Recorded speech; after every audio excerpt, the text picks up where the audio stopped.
కూలోళ్ళు సొసైటీకి ఇచ్చిన ల్యాండ్ ను వాళ్ళు ఏదో లోపాయకారిగా ఏదో అమ్మేసుకున్నట్టు తెలిసింది మాకు. అయితే ఫోటోలు గిటోలు తెచ్చేసి సార్కి ఇచ్చాం. సార్ రిసీవ్ చేసుకున్న పద్ధతి ఎట్లుందంటే సార్ది ఏ ఐపీఎస్ అండ్ ఐఏఎస్ కానీ కొంచెం వేరే తరగతిగా మాట్లాడతారు. కానీ సార్ రంగనాథ్ సార్ మాత్రం వెరీ గుడ్.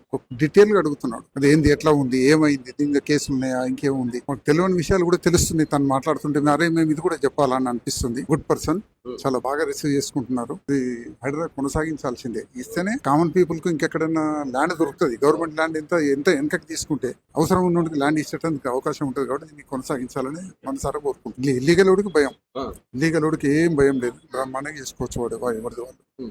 ఎవరైనా పబ్లిక్ కూడా ఇల్లీగల్ పనులు చేయకుండా ఆపుకోవాలి.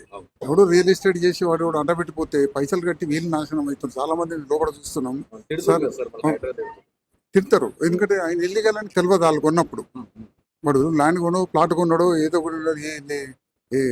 ఇల్లు కొన్నాడో ఏదో కొన్నప్పుడు వాళ్ళకి తెలియదు ఇది ఇల్లీగల్, బఫర్ జోన్లు ఉందా, జోన్లు ఉందా, గవర్నమెంట్ ల్యాండ్ తెలియదు.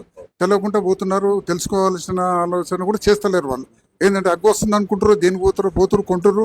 తీరా ఇప్పుడు హైదరాబాద్ దాని మీద కన్నెర్ర పెట్టేవాడికి అవి తిడుతున్నారు. ఎందుకంటే డబ్బులు సామాన్య కామన్ పీపుల్ కాబట్టి ఖచ్చితంగా బాధ అనిపిస్తుంది, తిడతారు వాళ్ళు. కానీ ఇల్లీగల్గా అయింది అని మాత్రం యాక్సెప్ట్ చేయాలి వాళ్ళు, చేయాల్సిందే.